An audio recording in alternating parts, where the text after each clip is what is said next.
Ladies and gentlemen, we are back at it again with another Vars 2 Wuthering Waves video. And I've given this one a good bit of time to marinate. You can see it's a day old, but as you can see, unfortunately, not necessarily hitting the algo. And that's kind of like one of the unfortunate parts about Wuthering Waves at the moment. Sometimes it feels like you're getting videos that hit. Sometimes it feels like it doesn't. But this could also simply just be due to the fact that this guy uploaded this shit on July 4th. And I see a lot of videos uploaded yesterday on July 4th, and a lot of them didn't actually do well in this time frame because it was July 4th. The goodness of the content creation space, and the fact that I've actually been summoned in this comment section, also posted a day ago. Why don't we actually go ahead and make those claims a reality and see what the biggest problem with Wuthering Waves is right now? Maybe it could be due to the fact that he's like critiquing the game right before the launch of 3.5, but this like ratio over here makes me assume that Vars is spitting. So why don't we see, well, what's the biggest problem with the game? There has been something bothering me about the day-to-day minutiae of Wuthering Waves ever since the beginning of this year. It's been somewhat of... Specifically, this year. Okay. So it's a problem with echoes, because that's what the thumbnail of this... That's what the thumbnail of this video is about. Just wanted to clarify that. Just so that we have the full knowledge. Yeah. Too many echo sets. Knowing that the problem is about too many echo sets and it started at the start of the year, I can sort of see what's going on over here, but I'll let him cook. of a problem for a while, but didn't start to get this cumbersome until only recently, I feel. Amidst all the growing praise and appreciation the game has been receiving, including from myself, I literally made a video on the whole thing. He was glazing like crazy in this video, by the way. In the interest of carrying the mindset that there's always something you can improve on, we're gonna play good cop, bad cop. I made a video glazing Kuro, now I'm gonna make a video complaining about something. That something is... inventory management, okay. For what it's worth, Kuro's been doing a bang-up job on making the ecosystem as unintrusive as possible. The data merge system lets you throw your fodder echoes away for a new one with up to 10 from a set of your choice per week. So there is actually a solution to the entire inventory system problem. I think one of the issues is that people are simply not using it. And like, I guess this is the thing. It's like, it's been advertised, but I can also agree it's technically not the most intuitive one ever. We've gotten this thing called like echo management, where you're effectively able to like tell the game what you want locked, what you don't want locked based off of the stats that are coming in. However, I think most people are like slightly retarded and don't know how to use this properly. And the end result is you also got to update this every single time a patch comes in. And I think there's a lot of friction in the player base actually adopting something like this. And the end result is, well, a lot of people don't use it. This is how I think it probably should be working. You should probably have, alongside this, right, the ability for people to like, well, design their own system. You probably need to take this whole suggested plans thing and like, I don't know, there probably should be like a way for like popular lists. I'm thinking to like a lot of like live service games that exist right now. A good example, right, is Path of Exile 2. Path of Exile 2 has this thing called like a loot filter, right, where this game drops a fuck ton of stuff whenever you kill something, right? And you obviously don't want too much loot on your screen or you can't see anything. So they have this way for you to import community lists into your game, and then you get to use like a popular one that, you know, like a trusted community person makes themselves, and then it just gets imported. Some people are saying you can already use a code. Okay, great. What if you don't know my code? I'm saying there should be like lists built into the client of popular ones so that people can just import a popular one and then use it, versus relying on finding my YouTube video, seeing my code in my YouTube video, and then posting it in here. Because my video on this, guys, has like 26,000 views. That's not going to be every single Wuthering Waves player, right? And this is the thing. The codes are server-based as well. So if you're a seaman, right? Or you're somebody from Asia or Europe, you can't even use my codes. So the end result, guys, is that people talk about the convenience. People talk about this stuff. Paste is here. Retards. I just told you it doesn't work cross-region. And you're still saying you can copy and paste. Like, literally, it doesn't work cross-region. Like, why are you still saying it? Like, at this point, you should just stop talking because you're not even in my region, likely. Like, bro, you could not even use my code. If you're in C, if you're in Asia, if you're in Europe, you can't use my code anyways. And that's the problem. It's way more work, oftentimes, for somebody to try to get this working than it is, so they kind of just, like, leave it. Because if you give somebody an option to do something, especially a gacha player, and one option is do a lot of, like, kind of like busy work to get it set up or do nothing, they will choose do nothing. So another way to automate this, another way to, I don't know, just get like a popular plan from like the community, like front and center, and just have them import it one click, it's a lot easier. Create a Europe account and share your code. I'm lazy. How about this? How about you rewatch my YouTube video and then do the one by one and then do that? Yeah, I think I go through all of my settings one by one in the YouTube video. Just copy that, retard. As you can see, there's a solution, but I've already explained to you why that solution should probably be better, even though it is. If you're knowledgeable and you're willing to take the time, it's an awesome solution. But I'm merely just saying the nature of gacha game players means that they're not going to use it then. They're lazy rat bastards. It's unfortunate, but it's the truth. You can alter the main stat of the echo using modifiers, and you can even use the transducer to reroll a substat on an already tuned echo. Echoes are free to farm limitlessly to an extent, and while I will be complaining about this in a bit, the auto discard feature is a godsend for eliminating junk echoes. So yeah, he's gone through this. He's gone through the features itself, but again, you need to be willing to take the time to like set this shit up like him. This goes on. Despite all of that, there's been a growing issue that hasn't been addressed, and it's also an issue that will continue to get worse if nothing's done about it. That is the overall clutter of the ecosystem in its entirety. For today, we're going to be discussing this problem, how it can get worse, and what are some possible avenues to handle it before it becomes untenable. Okay, so he's recognizing the use of the feature to cut down your inventory, but he's still saying there's an inventory problem. Okay, that's interesting. Wu's ecosystem is like most other mainstream gacha-based equipment systems, identical to Genshin's Artifact, HSR's Relic, and ZZZ's Drive Disc system. A framework of items by which you can give to characters to increase their stats and combat capabilities. I think that's a fair take, yeah. By feeding experience into them, you can raise their main stat and gain access to a variety of substats, all of which come entirely at random. Yeah, I mean, I'll just let him go through this piece because I think he's just explaining how the fucking gear works. I don't know if that's necessary for the audience at this point, but yeah, I guess we'll just chime in if he fucks something up, but I don't think he will. This gameplay loop is intended to, for better or worse, give the player something to do on a day-to-day basis, theoretically in perpetuity. For every other resource in the game, there's a semblance of guarantee and acquisition. When leveling up your character's weapons and skills by gathering the necessary materials to upgrade them, if and when you do, you're done with it. You don't have to do it again.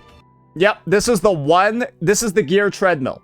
And I think as a lot of people can see from some of the other gachas that have come out, this gear treadmill ain't that bad. I like it. I like it a lot. I see people trying to glaze Arknight's Enfield's gear system, right? They're like, oh, I can get perfect gear at some point. This would be like if gear in Wuwa was just like something you could level up and then you're done. You would stop playing.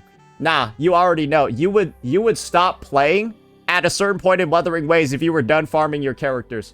I'm gonna be honest. Like, I actually right now just farm echoes. I don't even roll anything. I farm echoes and then log off. I don't roll anything. But the fact that I'm farming echoes means that I can upgrade later when I do feel like it. I'm just saving up my tuners and stuff right now. Imagine if I was like doing that farming, but I had no upgrade opportunities. I would just stop because currently I'm saving for later.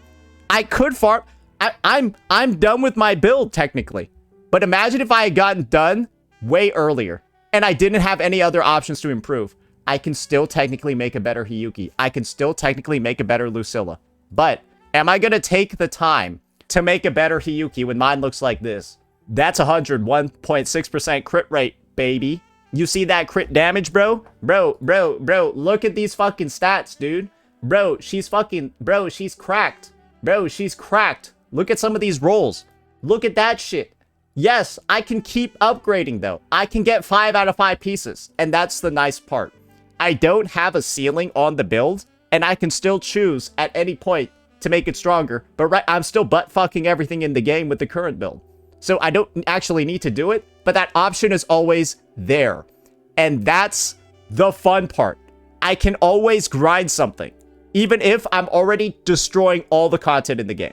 In other words, at a certain point, if not for the ecosystem, there Oh, you also know another game that has an infinite grind in that similar sense? Yes, it is Path of Exile 2. would be fundamentally nothing to spend your wave plates on. I'm not saying it's a healthy way to do it, but there is a reason for it to be the way that it is. And so, basically, this is my personal take. If you're a hater of the gear treadmill system, you have to be a hater of PoE as well. Because they're unironically, it feels very similar. Grinding for gear in that game to grinding gear in this one. Except in this one, your currency that you would use to buy stuff and buy upgrades, it's your time and it's your wave plates. On the plus end of things, min-maxing echoes in WoW is a lot more charitable in several ways. For one, again, we have the ability to farm them without spending energy, or rather farm the main stat we want. Echoes are spread all throughout the world, giving us a reason to navigate across the map in addition to completing exploration milestones like opening chests and completing quests. This was good early on in the game, but it's not really that good anymore. With enough time and patience, you can feasibly obtain hundreds of echoes in a day, and I think that's the baseline take from everyone. Overworld echo farming is one thing that's gotten much worse as time has gone on in this game. subsequently on paper, you can get all the echoes you need for a certain character. Obviously, there's still the question of being able to level them up, which for most players is when you run into a time gate. Nonetheless, that does eliminate a potential frustration from the experience. Secondly, tuning substats and echoes is a one-and-done process. You don't have to pray Please don't do this. that you get the right substats, Please just, whatever you're seeing him do on the screen, do not do what he's doing. and then pray the right substats level up. There are high and low rolls, mind you, but generally, the end goal is to simply get the stat. Doesn't matter if it's 6% crit rate Why did he have to break echoes live in the video? or 10%. Long as you get it, that's good enough for Why did he have to do that? most people. Altogether, when accounting for the quality of life additions like being able to select the main stat you want on an echo to save the hassle of farming for more of them, and even being able to reroll substats, the ecosystem in WoA is among one of the lesser RNG-infested grinds out there. I don't know how you could have a different take in 2026. Like, truly, building your characters in this game and giving them acceptable stats to clear the end game, and honestly, even more than acceptable stats to clear the end game, is truly, it does not take a lot of resources and it does not take a lot of time. And people that in 2026 still try to say that like disk drives or whatever fucking bro other games have a better, just shut the fuck up. Just shut the fuck up. You know you're lying, and you've been lying for years if you're still trying to critique echoes compared to other gacha games. Like, stop, brother. You can reasonably expect to finish building a character in a shorter time in this game compared to others, in my experience at least. You're gonna have like one dude out there, right? Like fucking Ryuku, who like somehow to this day can't farm a double crit forecast for his Carlotta. Like bro was like crying in in February 2026 that his Carlotta still doesn't have a forecast. I'm just like, how? Dude, it's been like 2 years. How does she not have one yet? What the fuck is wrong with you? Having said that, one thing I'd wager all of us have begun to notice, especially now that we're more than 2 years into the game, is the inflation of echo management. To be fair, it's not endemic to just WoA. Every gacha game with a similar system experiences it with enough time. Absolutely. But in my opinion, the biggest problem with the echo farming experience in this game is that there's simply too many echo sets. At present, Wuthering Waves has 30 echo sets in the game, not counting the one single Edge Runner's echo. For a game that's been out for only 2 years, having this many sonatas is copious if we're putting it lightly. 30 is a lot. And I guess the thing is that like in a lot of situations, there are a couple of sets where 2 users use them, but pretty much every set in the game, other than a couple of like support and sub DPS ones, are just like 1 user and then maybe 2. There's no rule of thumb for the upper limit of how many new equipment sets need to come out year over year, but 30 is a lot for only 2 years. At the very start of the game, we had 9 sets, 1 for each of the 6 attributes, 2 for supporting characters, and 1 for characters who prefer to scale off attack. For the entirety of version 1, they didn't add a single new echo set. The 9 we got so far were perfectly adequate in gearing up the characters we had. And now they're the worst echo sets in the game because they're just like legitimately weak. Then in 2.0, we were flooded with another batch of 5 to account for more niche purposes. Eternal Radiance to aid in the then new Spectral Facile debuff, Midnight Veil for Havoc support, and Tide Breaking for energy, to name a few. Basically, the sets became way more specific and tailored around specific units. The game then proceeded to go quiet for another handful of patches until the release of Gust of Welkin and Flaming Clawprint, adding in new echoes to the upcoming Lupa and Chikona. I will say, these two sets over here Flaming Clawprint can unironically be used on Denya. Followed by Windward Pilgrimage for Cardadia. And this one can technically be used on DPSs that are working with a Chikona. For example, if you are playing like a DPS Chuyan or a Gion with a Chikona, this is the new best in slot. At this point, it became abundantly clear rather than general sets made for a general roster. For example, every fusion character running Molten Rift or every Electro unit running Void Thunder, Kodo was designing echo sets to cater towards a singular character. For instance, Flaming Clawprint. Ostensibly, it looks to be a general fusion echo set, and it is to an extent. There's nothing in particular making it exclusive. Circumstantially, however, the only one who can truly make use of this set to its optimal performance at the time was Lupa, as she was the only character who you'd care to run a set like this on given. But as you can kind of see, Denya is actually like liberation damage, and well, then her being able to buff the team by 15% liberation, it's pretty. You can kind of see why Denya would like this one. The very specific prerequisite of needing a full fusion party. That notion became more substantiated following the advent of the Nightmare Purification Zones, areas where you can farm echoes all belonging to a single set in a compact fashion at no cost of energy. This is where I really think the one set per person kind of like turned into an experiment. I think Nightmare Echoes were actually like a terrible idea. Truly, genuinely, I don't think that they were a good one because now they kind of exist in like a vacuum and are like almost, they kind of feel like a tumor. They do genuinely kind of feel like a tumor on the game because they were just for like, they were for a very short period of time in the game's history. Literally between versions 2.5 and 2.8. I mean, you could see though, they actually had a lot of them. 1, 2, 3, 4, 5. But that was just between versions 2.5 and 2.8. I'm not even joking. And this is the only place where you can get these sets. And as you can see over here, guys, you only have 36 kills a day. And so that means that these are like time gated to infinity and beyond. Like genuinely, like starting to farm for a character with these Nightmare Tacit sets is just so annoying. It's so annoying because you wish you could like refresh them to just get more echoes, but you can't. However, they're technically free, but they don't give you tuners or tubes either. So basically, if you want to build a character that uses one of these sets, you need to A, farm this every single day just to get the echoes to roll on. Then you need to go do a regular tacit field to get the tubes and the tuners. So in a sense, you kind of are, as you're farming each Nightmare Purification field, you're kind of like, why can't I just get that set from these fields and just cut out doing the fields? Like, why can't I just get my sets at the same place where I get my tuners and tubes that I need to level up the sets? So you're essentially just doubling up your work instead. Because now you're just going to end up with a bunch of other fucking echoes for a set you might not actually need at the time. Because Nightmare Fields, that's how it ends up going. You end up clogging up your inventory like fucking crazy because you get all the echoes from here, then you gotta get the echoes from here because when all you want is just the tubes and the tuners to level up your pieces. I can see where the problems are coming from. I just haven't done Nightmare Nest in a long time, so that's probably what slowed it down for me. Dream of the Lost, Crown of Valor, Law of Harmony, Flamewing Shadow, and Thread of Severed Fate. meant for Frolova, Augusta and Iyuno, Choyuan, Galbrana, and Chisa respectively.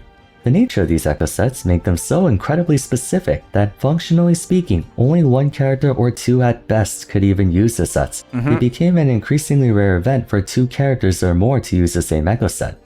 We've actually had it happen somewhat frequently. You got Zani and Phoebe using the same one. Not on the same team, though, so I guess that's unfortunate. Augusta and Iyuno. Then you technically got, I guess, Lucy and Rebecca. And then you're going to have Yang Yang and Sui Sui. The problem is that, for the most part, these echo sets offer immeasurably superior benefits to existing ones.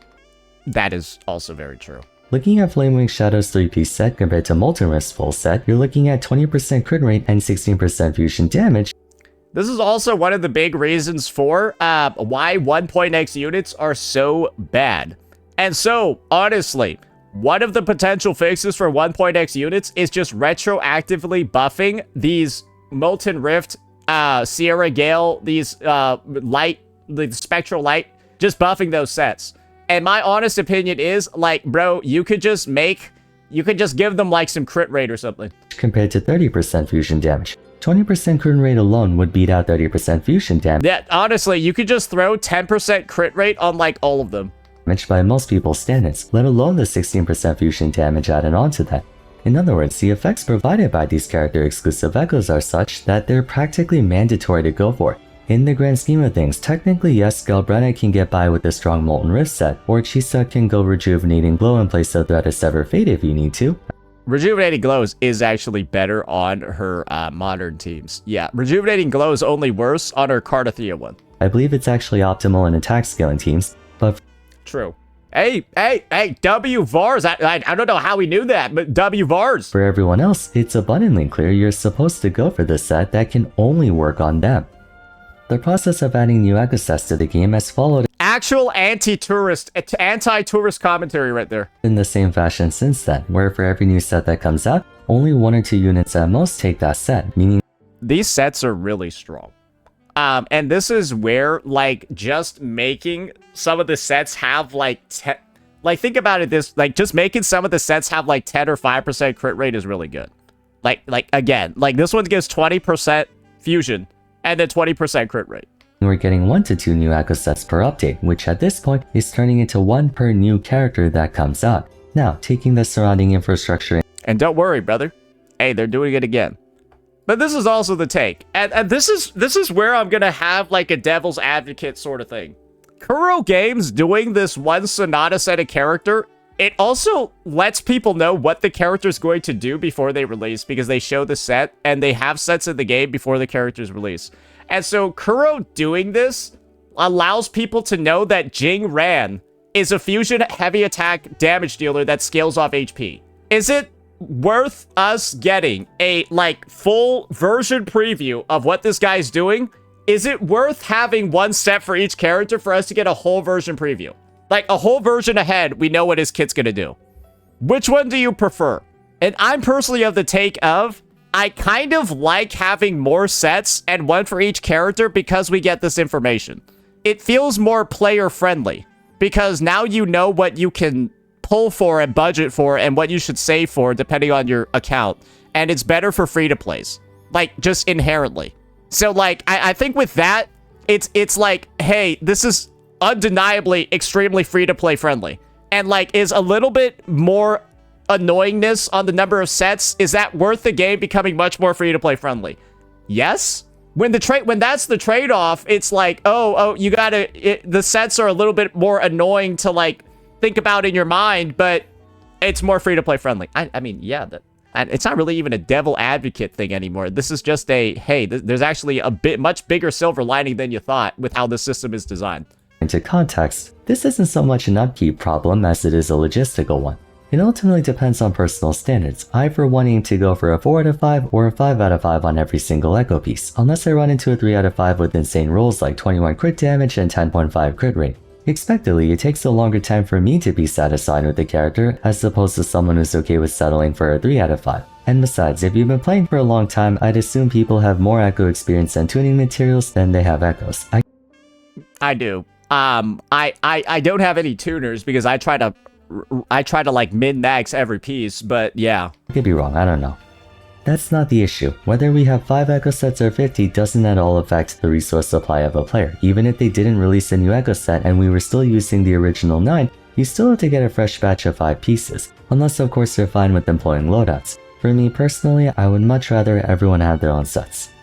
However, if you're one of those people who prefer to shuffle a singular set around, that can lead to unnecessary tedium in that what's the point of there being echo loadouts when you're unable to share set between multiple characters? Normally, echo loadouts are such that you can have a handful of characters who all interface with the same set to essentially take turns using them, particularly if the stats are effective. But if only Aimia can use Trailblazing Star, only Denia can use Chromatic Foam, only Sigrika can use Sound of True Name, there legitimately is no practical use case for echo loadouts. Well, he's missing something huge. And even in the rare instance where 2 units can use the same echo set, more likely than not you're gonna be expected to deploy them simultaneously. So what if a unit can use 2 echo sets though? what if a unit has 3 or 4 different echo sets? Because that's the unfortunate reality of units like Denya and Lucilla. Denya and Lucilla both have like 3 different echo sets they can use depending on their team. Denya, when she's supporting Imeth, you don't want her on the Toon Strain set. And when she's supporting Luke on Toon Strain, you don't want her on the Fusion Burst set. So at a baseline, I'm gonna have to call you out on this one, Mr. Vars. Like, echo sets are automatically made useful because of this mechanic. Unfortunately, but that is his entire take regarding echo sets not necessarily making any sense for Imeth. 100%. She's never gonna use something else. But for characters like this, it's not about sharing the set. It's about them having 4 different sets dedicated to them. And it just, that is unfortunately where echo sets seem to be doing a lot of the heavy lifting here. Such as Augusta and Yuna, or Hiyuki and Lucilla. You'll need 2 sets regardless. Forcing every... So yeah, you can use Linnea's set on Denya, obviously her Tomb Break one, obviously her Fusion one, obviously you can use the fucking Lupa one as well. There's a lot. Character to have a unique echo set isn't necessarily a bad thing, but it does create an element of tedium in that you can't pre-farm certain characters depending on release order, nor is there a beneficial reason to keep out echoes that came out really good, but for a different unit. Wait, I'm not sure if I understand this point over here about the pre-farming. Echo set isn't necessarily a bad thing, but it does create an element of tedium in that you can't pre-farm certain characters depending on release order, nor is there a beneficial reason to keep out echoes that came out really good, but for a different... Ah, I see what he's talking about. But I guess this is kind of counteracted by this Vars. Kuro has done a lot of, over the past couple of versions, they've let you do a fair amount of pre-farming. You could pre-farm for Luke's set, and you will be able to pre-farm for, at least in this version, Sui set, and you're going to be farming for Sui while you're farming for Yang Yang, so that's a nice little bonus you're going to be getting over here. Same thing with Lucilla and Hiyuki. As you farm for Hiyuki, you got your Lucilla's pieces, 100%. Same with Augusta as well. And over here, you're going to have King Zhao set over here that you can pre-farm for the second the update drops. The forecast is there as well, right? And then you also got Jing Brand set. So... yeah, I think Denya had 2 patches in advance. So I think that this one, I get the point he's talking about, but Kuro has also released sets early to allow you to do this. There are just some characters where they don't let you do that. Unironically, the popular characters are the ones where they don't let you do that. They let you pre-farm for Luke. They let you pre-farm for Sigrika. They let you pre-farm for Lucilla, but you couldn't for Imeth. You couldn't for Hiyuki. Probably because they want you to top up your wayplates live the second the patch drops. Probably a significant amount of money they're getting for people refreshing, like the whales in my fucking chat that have insane day 1 builds. I know you guys are maxing out your fucking wayplate refreshes on the day of the patch. Don't fucking at me. Unit. With the way they design Wu's ecosystem, you have no reason to carry off pieces. You're expected to run a full set or a half and half set. It would be one thing if, for example, instead of a 2 and 5 piece set effect, you had a 2 and 4, letting you take a random 5 for 5 Moonlit Clouds Echo and using that for the sheer stats it offers. I see what he's talking about over here with like some of like, yeah, with like the sacrificing a like 2-piece bonus for a cracked 1-piece. But this is the thing, guys. You can do that on the 3-piece sets if you truly do want. But this game wasn't designed that way, and let me be clear, it's not obligated to be. That being said, a growing issue I find with the profuse number of echo sets in the game is that managing them becomes incredibly tiresome. In defense of Kuro, once again, they have been taking measures to alleviate that for us. My favorite one's the auto discard.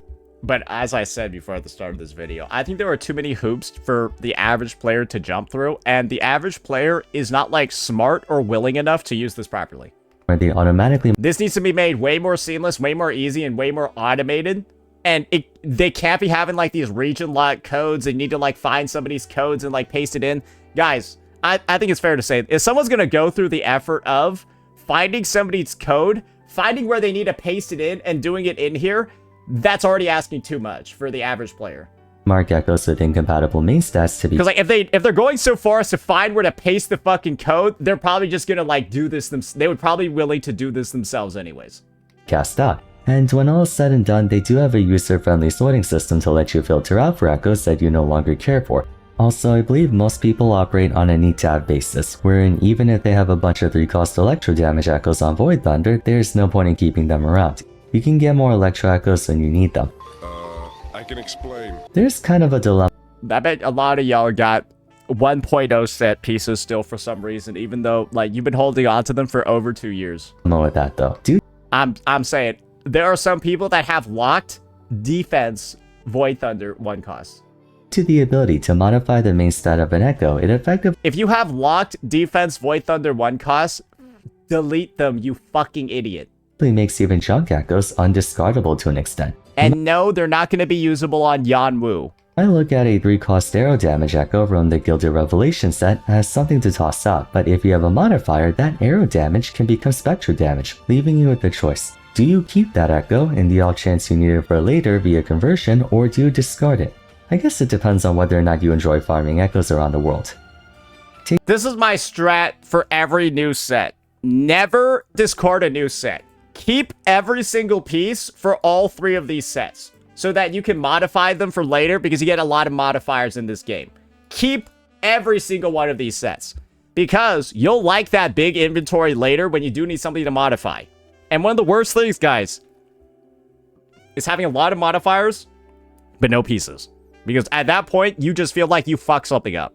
Taking everything into account though, the biggest problem with the ecosystem right now, in my opinion, is that it's just too cluttered. There are too But the inventory gets filled with what? Then go delete your other shit you're not using, because I can guarantee that if your inventory is filled right now, you have so much useless shit on your account that you can delete. Like, there is no reason for your inventory to be filled heading into 3.5. Just delete the shit you're not using. too many echo sets to manage, and even though managing them is manageable, for lack of a better word, it doesn't change the fact that you still have to navigate over 30 echo sets and meticulously sort out which ones you don't need and which ones you do. This will only continue to exacerbate with every new set that comes out. We started at like 1,000 echoes, I believe, now we're up to a capacity of 3,000. What will happen if we're in version 4, version 5, and the number of echo sets goes up to 50? The micromanagement will be overwhelming. I'm personally of the opinion the echo management tools we have right now are easily good enough to solve this, but they're not being used by most players. I can only imagine how intimidating it can be for a new player to look at all this stuff and get easily confused. In a way, Kuro is focusing on medicating the problem, not addressing the problem itself.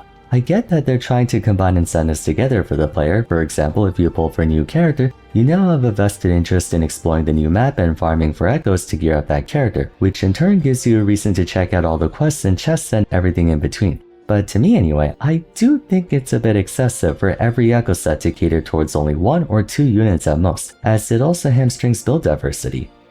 By allowing for Hamstrings build diversity. Yeah, I'm gonna be honest. They've kind of been doing the opposite of that, especially with Lucilla, where she can use like Furlova's set, and there's like one specific team where you want Furlova's set on Lucilla. But I do agree it's only been recent. Like, Denya and Lucilla are truly... It's only been in the past 2 patches, so if they do more of it, absolutely. It just hasn't been done on a lot of characters. But there are a fair number of units that can have several builds and be very viable. echo set to apply to multiple units, it opens up the opportunity for players to experiment with different builds based on what they have. Let's say you have set A and set B. Set A is the optimal choice on a character, while set B is only about 95% as effective. If the substats on set B are really good, you can make up for that deficit. Or say you're playing a more extended attack rotation, then set B can actually be more beneficial due to the set effect. So your rotation is fucked. Currently though, these unique sets are so much better than any other option for the majority of characters that you're pigeonholed into going them. Pigeonholed, or is it just simply an easier decision to make for the average player? Because this truly does let you just go brain off. I know exactly how to build my units, and I don't even need to, like, truly, like, actually, like... This is the thing. Wuthering Waves guides are more so for how to play the unit versus how to build them. If you truly need, like, a lot of help on how to build a Wuwa character, you're probably, like, very dumb. Because it's not rocket science at all. Wuwa guides are more so for understanding how the unit works and how to play them versus how to build them. You shouldn't have a lot of questions because it's so simple. And one of the, monkey's paw curling of how easy it is to understand builds in this game is that you only have, like, one build for a lot of characters. And once again, right, does this limit variety? In ways, yes. But does this make the game a lot easier to pick up and understand for the average player? Also, yes. So, all these things that are getting critiqued, right, again, I'm going in with the mindset of, I see the point, but I also see, on the intentionality side, how Kuro's approach, well, solves some problems while creating others, I guess. So it's like, you're never going to have a perfect solution. Get that it comes down to a matter of personal perspective. For some of you, all the points I presented don't diminish a player experience, while to others, I might even be downplaying how annoying it is. But that's Yeah, there's probably somebody out there where they're like, they fucking hate how, like, in this game, some units only have one build. Some people are also probably like, dude, I love that I only have one build, so I don't gotta worry about, like, the fucking spreadsheets of, like, oh, actually, by the way, you want to use this 2-piece set alongside this 2-piece set, and then also slightly differentiate your rotation by sticking your thumb in your butthole mid-branch spin so you can deal more damage, right? It's like, it's stuff like that where you're just like, all right, like, maybe that's a little bit too much for me. ultimately why it's a discussion video. I want to hear your guys' opinions. From my perspective, the game has to slow down the rate of new set productions by up to as much as half. Like, instead of 1 set per new unit or 2, it should be 1 set per 2 to 3. In return, make the echo sets go back to what we had before. General increases to those types of characters. I actually like what they did with the Midnight Veil set. It's a Havoc set just like Havoc Eclipse. It's one of the most underpowered sets in the game, unfortunately. Like, dude, this set is so fucking bad, it's unreal. But while one is predicated Like, actually, this set almost does nothing. That's how bad it is. on main DPS, the other is Like, I actually do think Midnight Veil is worse than Moonlit Clouds for most of its users. predicated on support. Alternatively, they could go the Wishes of Quiet Snowfall approach. The set effect inherently accounts for both the main attacker and a support buff, allowing for Hiyuki and Lucilla to both equip these echoes.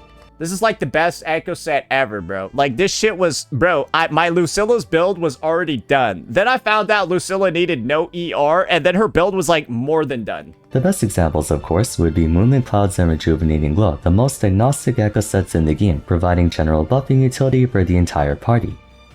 There is a possibility that by homogenizing the ecosystem into more general echoes, you can have the inverse effect happen, where the farming experience becomes monotonous and every guide will start to sound the same. Remember Emblem of Severed Fate? Is the Emblem situation very... I'm actually remembering Genshin days now where I have 700 Emblem pieces and I'm getting confused over which one I need to slot on the right character because I have 700 Emblem pieces. Because Emblem is the best set and every character uses Emblem of Severed Fates. Or Noblesse Oblige. Now that I think about it, that is a sorting nightmare of its own because you will have like 4 goblets and you gotta tab over each one to see, and you just have to do that every time you're putting on an emblem set because you have 4 pieces. That would be pretty bad now that I think about it. Yeah, no, there's guys, you gotta think about the phrase, the monkey's paw curls, because there are very numerous examples of where the stuff you're asking for doesn't work out well. There are pros and cons to both sides. Hyper-specifying every echo set leads to clutter, while oversimplification leads to one-dimensionality. Clutter, but unironically, it's easier to find stuff. It's easy to know how many sets I like. This is the thing, right? I feel like this is the part that maybe it's like really. I feel like it's easy for as long as I have this, it's not that bad, right? Like I can just. And this is the thing, the one that's recommended for the character is always at the very top, too. So it's like pre-sorted for you. And then like, boom. I don't know, to me, it's like, I don't notice the number of sets in this game, at least during the most critical part of like putting on the pieces, which is this. Because I just do this and I click the one I need and I'm good to go. Yeah, no, I don't know, I just do this, hey, it doesn't matter. The other 30 sets don't matter to me. I don't care. They don't impact me at all because I'm just doing this and I'm upgrading for this menu and stuff like that. So realistically, I think Wu-Wa's approach, now that I'm just like actually thinking about it, it's just better than Genshin's. Every character having its own set, not bad during the leveling or the gearing part. Maybe during the farming part, it's not as fun, but in the end, though, that's got its own benefits, surely. I would like to see Kuro slow down a bit. Maybe go for an even mixture of both. Again. They're releasing a double set in 3.5 with Sui Sui and Yang Yang, so we are getting that. The new characters that were teased to us in the second half of version 3 may be releasing a DPS-centric set, a buffing-centric set, and a okay, motherfucker, you gotta add this shit into your video then, because the news came out. healing-centric set would be a good middle ground. Bro, it's in the game! Yo, just redo the ending of the vid, because it's here. Yo, it's literally here. I don't know how many of them are attackers or healers or secondaries, but if we were to assume an even spread, that can be much better than 6 new echo sets you need to farm and Okay, so everything Vars has wanted to happen has essentially happened. You can pre-farm for both of the DPS sets early, so no real issues on having everything good to go there. And the newest set that's going to be arriving, right? You get Yang Yang and Sui Sui's. You get both of them built at the same time. It's going to be like a Lucilla Hiyuki experience, and that's going to be good. So, yes, devs listen. Even though this video wasn't out by the time they listened. They heard what you were going to say and listened. in the clutter even more. I'd love to hear what you guys have to say about this. I'm prepared to be told I'm making mountains out of molehills, but it has been gnawing at me for a while. I mean, I think the critique overall is fair, but I think the part that's maybe not been recognized as much is the potential negative downside of some of the things that Var suggested. Obviously, I don't think he's... I talked about like a whole like 0 to 100 case, bringing up Genshin's Emblem of Severed Fates, and obviously I don't think we're trying to get into like the extremes over here. So I think the approach that Kuro's taking is they're definitely doing more of the 2 characters can use 1 set, right? We've already gotten it twice in just 3 patches. Once already in 3.3 with Lucilla Hiyuki. And now we're getting it another time in 3.5 with Sui Sui and Yang Yang. 2 times in 2 patches with a 1 patch gap in between where, haha, well, surprise, right? Sorry, it's actually been 3 patches in a row. I was lying. These guys use the added Smasher Echo. So that's a set actually that 2 characters fucking use. That's the 3.4 patch, the current one that we're on right now. Last patch, we had Lucilla Hiyuki, and then next patch, we're going to have Sui Sui and Yang Yang. So it's officially actually 3 patches in a row of us getting a Sonata set, a new one, that's used by 2 units at the same time. That's pretty good, isn't it? So yeah, it does sound like what he's saying. Once again, the concerns, well, they've been listened to. Organizing and managing echoes takes a long time, especially if you put it off for a while. To that end, let me know. I mean, is that unfair if you've been... I mean, because this is the thing. My Echo inventory did actually fill up, but that was like the first time in like 5 months that it filled up. And like at that point, I was like, oh man, it has been 5 months since the last time I managed it. So maybe like that, maybe it was high time. Know your thoughts in the comments down below. And as always, if you enjoyed the video, I would appreciate it if you could leave a like and subscribe. Don't forget to follow me on Twitter at... Okay, so I think it's overall a good video. It's just a little bit old. Yeah, we just needed to update it to actually account for the actual announcements that were made for the live stream and the new version thing that are in game. Because, well, I guess Vars gets to, well, if he included the new stuff, he gets to say I was right. Because Kuro Games listened to the concerns that were growing, and like, yeah, I guess I was right to have those because they fixed everything. So yeah, looks like an issue that's been present, but also an issue that's been listened. So yeah, great job by Vars over here, and hopefully y'all enjoyed this content. Let me know what you all thought. Peace out.